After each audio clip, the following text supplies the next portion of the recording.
I know what it's like to be stuck. Today, I'd like to share with you a lifetime of experience where I've been trying to understand the condition of what I call stuckness. Being stuck is when your mind and body are functioning separately. It's like living your life with your emergency brake on. It has been my great pleasure for over 40 years to be a student of Koichi Tohei Sensei, who in 1953 brought the martial art of Aikido from Japan to this country. Indeed, the kimono that I'm wearing today is from another one of my teachers, Iwao Tamura Sensei. When Tamura Sensei passed away, he was the most senior student and instructor in Japan of Koichi Tohei Sensei. And his widow, Mrs. Tamura, was kind enough to bestow upon me Tamura Sensei's formal kimono, which I wear today in his honor. Onegaishimasu. You know, the art of Aikido is really quite simple. When you are completely relaxed, your mind and body are naturally one. And what I'd like to do is use some examples today from the martial art of Ki Aikido to give you an experience so that you can understand what I'm talking about, the difference between your mind and body being separate and your mind and body being one. So I'm going to give you an image to make that more clear. Suppose I was out here and you said, you know what, David's going to come out here and talk about sweetness. But can you imagine a life where you've never tasted anything sweet before?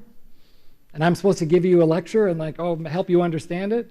Well, how about this? What if I just took one of these, an M&M, gave it to each and every one of you in the auditorium, said, plop that baby in your mouth? You do that, you go, whoa, that's nice. I have that experience. That's my goal today. But what I'm going to do is to try to give you some tools. I'm going to actually work with some of you participants from the audience to help us to reach that state. Anyway, that's my goal. All right. What is being stuck, right? Let's define that first. It could be something really simple. You don't always feel relaxed and calm when you're making an important decision. Or maybe you feel that you've lost control. Others have all the control around you. Maybe you feel like a victim. Or this one looks more like road rage or something. This is just the condition of being angry. So to start this, if you would please, I want you to look at me like this gentleman, and just in your imagination, because I want you to get in a state, look at me as if you're really, really mad at me. Oh, good. That was a good one. All right, yeah, all of you, whoa, yeah. So you're really mad at, I've harmed you, I've wronged you. Just do that for just a second, okay? And then stop, examine your state. Isn't it the case that you've come up slightly out of your chair? Isn't it the case that maybe your shoulders are slightly tense? Maybe some tension in the back of your neck? Many of you I saw, even though the lights are bright, your forehead becoming really wrinkled. And how about your vision? Did I become kind of the target of your tunnel vision and you lost sight of the people around you? This is an example of the physiological and emotional condition, which is essentially being stuck. All right? This is an extreme case because you're angry, but this one might be more something you can relate to, where you feel like everyone else has control at work, where we spend so much of our time. All right, how did this happen? Why is it we get stuck? Well, guess what? Stuckness is hardwired in us. It's actually in our biology. I can make the point very simply by talking about your daily life experience. How hard is it for you to change basic behavior? How many of you have ever said, I'm going to lose weight and keep it off? Raise your hand. Good, okay. How many of you said, I'm going to stick to that exercise program. I made that New Year's resolution. Boy, I'm going to stick to it. Good, good. How about, I'm going to change my life. I'm going to manage my time differently so I can spend more time at home with the, ooh, a lot of parents out there doing that one. Or how about you athletes? I'm going to change my swing, change my shot. I'm going to do something to take my game to the next level. In all those examples, was it easy or hard? Hard, of course. So I have another theory. We are all addicted. You know what we're addicted to? The way in which we've always done things. And one of those addictions is the habit of separating your mind and body together, right? That's the problem. So I'm going to give you a solution image that I'm going to work with for this talk. Consider an iceberg. Take a look at that iceberg. There's two parts to it. The top half of the iceberg is the part you can see, and notice it's the smaller part. That's your physical body. So you can look at me and say, okay, I have, a pretty small physical body. But your mind is the part that's below the surface of the water. You can't see the mind. Can you see my mind? No. And I can't see yours either. but we know we have one. So here's the thing. When we talk today about living our life by design, what I would like to share with you is it's truly possible to live your life with your mind and body coordinated, and that would be like using the full power of your iceberg every single day rather than being stuck. All right, something about this that deserves some attention here. Guess what? Even though we tend to be in the habit of separating our mind and body, I can share with you a realization that, you know what? Your mind and body is always one. You just don't pay attention to it. It's unconscious. I'll give you an example. How many of you are thinking right now about your heart beating? Don't have to. How about your lungs going in and out? How about your blood circulating? How about cells that are growing and decaying in your body at all times? And you don't have to think about that. So if you think about it like this, something's going on where my mind and body is unified unless I create conditions to be stuck and therefore not operate at my peak performance level. How about this? I'm a philosopher. I'll take it even further. I would propose to you, you know what? Not only is your mind and body one, you're one with the universe. It's like, whoa, that sounds heavy, right? But think of it very basically, like the examples I've been giving. How long can you live without food? The experts say about 30 days. Think of it. So you have to get something from outside yourself, energy, to simply sustain your body. If you're not doing that on a regular basis, you cease to exist. How about this? How long can you live without water? 3 days. Ready for this one? You know where I'm going? How long can you live without air?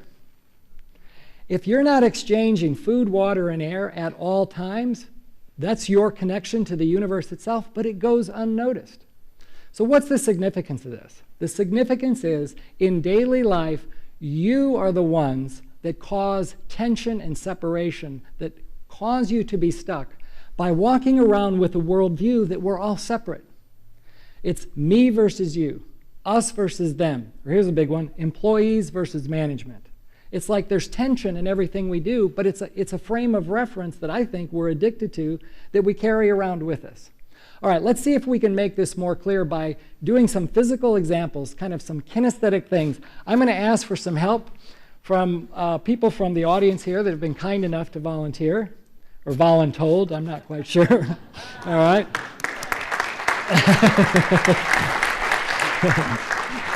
All right. This is my friend Derek. We just met today. But I want you to imagine now, Derek's a big guy. I said, wow, you are a big guy. I said, could we get a big guy? All right, I want you to imagine, I put up the skeleton here. I want you to imagine Derek as a skeleton right now. Well, guess what? The weight of Derek's body is susceptible to the laws of gravity, just like this clicker. So that means when Derek stands relaxed, the physiological center of his body is about 3.5 inches below his navel. And by the way, it's the same for all of us. Do you see this pelvic girdle? Notice how it's like a bowl shape? The purpose of that part of your anatomy is to support the upper weight of your body. So here's where I'm going. I'm going to ask Derek to concentrate on the physiological center of his body. And I want you guys to do this as well, okay? So first, everyone go up on your toes, softly down. Very good. Okay, now with your inside arm, I'm just going to touch Derek's sternum right here and say, Derek, I want you to keep thinking right here. So everyone think about your center, right? And I'm just going to give him an experience. I'm pressing not hard, but I'm pressing in this direction. Do you feel stable? Yeah. He's like a rock. He's extremely stable. Very good. Okay, now the only variable I want to make this a fair experience is stand the exact same way, Derek, but just think on the very top of your head. You can even touch the top if you want, like you're getting a haircut, you're combing your hair, whatever. But keep your mind right up there. Exactly. I mean, it's very powerful. Try this at home when you do this with somebody else, because here's the deal. Remember when I asked you to a minute ago to sit there and look at me with anger? Do you think when you're stuck, do you think in daily life, when you have fear, tension, and anxiety, do you think it's more likely your worldview is kind of up here, or do you think it's nice and down here? Of course, it's up here. So guess what? You now know those conditions where you're not operating to the best of your ability. When you feel stuck, guess what? Your weight is coming up. Your mindset is coming up. It's like separating the two halves of your iceberg. All right, here's what we're going to do. It's very powerful, okay? Derek, just help me because we're doing time management here. All right, now I'm going to do the same thing. So to show you how powerful this is, I'm going to keep one point. Okay, we say iten in Japanese, or seika no iten ni kokoro o shizume toutsu suru. It just means keep one point. It's fun to say in a crowd. Okay, okay, just push. Push more, more, more, more, harder, harder. He's a big guy, but why is it I'm not moving? Okay. It's creepy. It could get creepier. How much time do we have? No. Okay. So he's pushing really, really hard, but I'm just relaxed talking to you like it's no problem. Do you know why? Because I'm just keeping one point. Yeah. It's possible for you to do. In fact, Eric, I won't show you anything that I can't teach you in 5 minutes. Okay. You're a big guy. You did really well. Just think here. Now to help you, I am going to do this gradually. So I'm going to push. Okay, you're doing great. So keep thinking here. Many people, they tend to think about my hand, but don't do that. You're doing it already. You know what it is? It's counterintuitive. All I had to do is show him what's possible, and his mind shifted. It's like, oh, I can do that. Right? All right, you did that so well. I'm going to take it to another level because let's back up so you don't hit that speaker. Okay, here's what we're going to do. There was a reason why we went last. All right, here, I'm pushing really hard. Okay, Derek, walk forward. Okay, here's what happened. And by the way, all of you would have done what my friend Derek just did. All right, so you press again. Go ahead, press hard. Okay, kimono has many layers. Okay, push hard. And then say, David, walk forward. David, walk forward. Okay, Derek's style is this. What happened? Where did my mind go? Guess what? That's the habit of separating your mind and body. My mind, Derek's mind, went to the one place that I was holding him. But look at this. Okay, push hard, push hard, push hard. Get this. He's not holding my legs. Push really hard. And then say, David, walk forward. David, walk forward. Okay. You have to change your concept to understand how you can use your whole iceberg. All right? Try that again.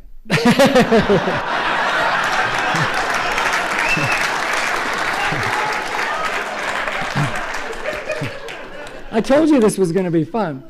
All right, Derek, you're here. Okay, I want you to end on it. You know, my teacher always says, make sure they do it correctly. Okay, now just walk forward. Exactly.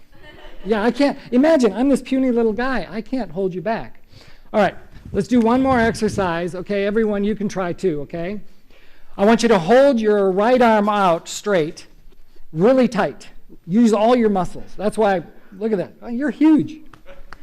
All right, so here's what I'm doing. Put one hand here on the wrist, one hand here, and I'm going to try to put his thumb on his shoulder. No, resist. All your strength. Real tight, tight. All your muscles. All right, so he's much bigger than I am, and I can't, even though I've got 2 arms, he's huge, but I just wanted him to experience like an M&M. Okay, that's hard, all right? Now you do me. Okay, go ahead, real hard, and I'm going to try to resist with my body. Go ahead, push hard. Yeah. Ah, did you hear that pop? Yeah. All right, now I'm going to do it again, relaxed. Okay, use all your power as hard as you can. Go ahead. 1, 2, 3, go. Bend my arm. Use your legs. Use your hips. Okay, what's happening here? I'm not participating. It feels weird, doesn't it? All right, but I already told you I will not teach. I won't show you something I can't teach you. All right? Here's the image I was using. Okay, all of you do this. When you hold out your arm, I want you to imagine that the back wall is on fire.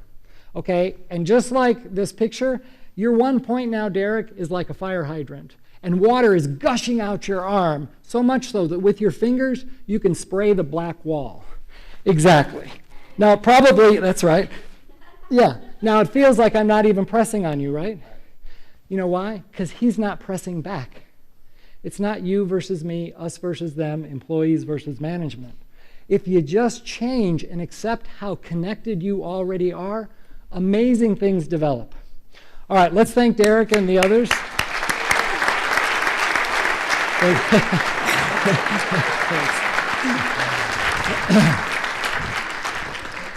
Okay, so let me show you. when we do this, he's doing the same exercise. This is Rich, by the way. He's an Aikido person. So I can just be very relaxed. The normal everyday mindset is, oh, I have to throw him. It's martial arts. So then I get in here and I'm going right against where he's holding me. That's what Derek did when he walked right into my hand. But what if I'm unstuck and I move from my whole iceberg? All I'm doing is respecting his opinion. He was going with all that direction, so why not say, oh, okay. Here's daily life, okay? He's the boss, I'm the employee, or husband, wife, friend who've become enemies. He's pushing as hard as he can, but what if I'm going to keep one point, use this unbendable arm. He's pushing, pushing, pushing. I can feel like, oh, well, I feel very good, but I'm also stuck. If I really want to move through life without conflict, when I'm faced with a problem like this, why don't I become unstuck and do this? You know what he did? He stopped pushing. Do you know why? I wasn't there. You can't push against something that's not there, right? So it's very simple. In daily life, he's pushing. But, just to think about this in psychological terms. You know what he really wants? He wants to be understood. So if I do this, he's probably thinking, oh, now my partner, I can use my words, I can validate, I can say, I get it. And you know what will happen? He probably thinks, oh, that's pretty cool. Because now, guess what? Now both of us are able to share a perspective. This is real conflict avoidance. This is a basic art. We call it katate kosodori kokinage. It's the most basic art in Shinshin Toitsu Aikido. So if you come,